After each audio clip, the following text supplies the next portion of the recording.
Μετά την πολυήμερη εξαφάνιση του Χάρη Καβαδία, εγώ μαζί με τον Γιώργο Και Τάκη. βρήκαμε επιτέλους μετά από πολύ μεγάλες έρευνες πού βρίσκεται. Και αποφασίσαμε να δράσουμε. Να δράσουμε.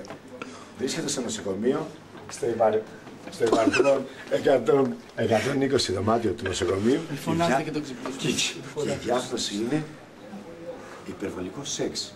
Και ποτό. Αποφασίσαμε να το παράγουμε γιατί γκλάμουρ καραόκε χωρίς Χάρη Καβαδία είναι σαν να λέμε Γκόμεν. Χωρίς βυζάρες.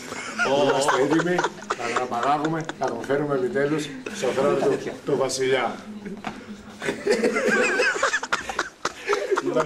Είμαστε έτοιμοι. Έτοιμοι. Φύγαμε. Πάμε. 1, 2, 3, μπορέστε. 3. Έλα, Έτοιμοι, πανέτοιμοι. Το φάμε. Επειδή εγώ δεν βρήκα κουκούλα, πήρα το σακουβαγιάς και ήρθα. Είναι όλα. Κάτι μήλα είχα εδώ μέσα και τα έβαλα για σακούλα. Χάρη Καβαδία. Που κάνουμε μέσα. Πού ήσουν αυτό σε καιρό.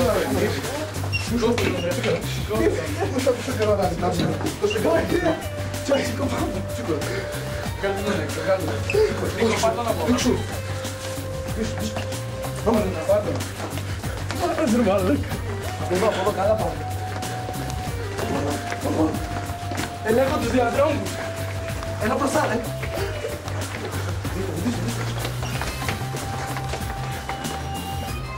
Πάμε.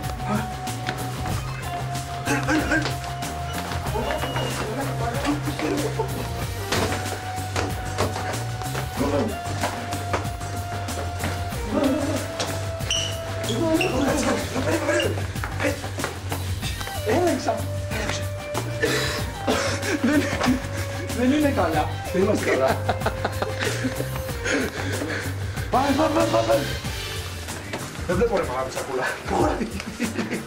Όλα οκ. Πάμε. Δεν βρούμε δύο. Τελικά θα γυρίσει γκλάμουρ ή θα πεθάνει στο γαμίσι.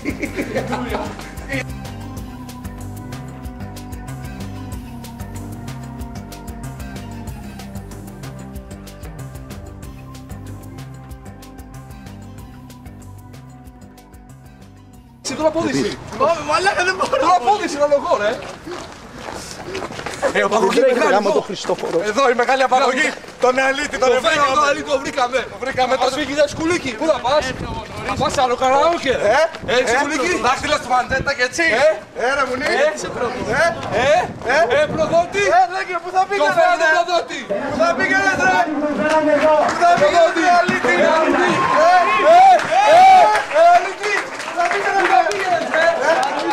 Πού θα βρεις χειρότερα, ρε!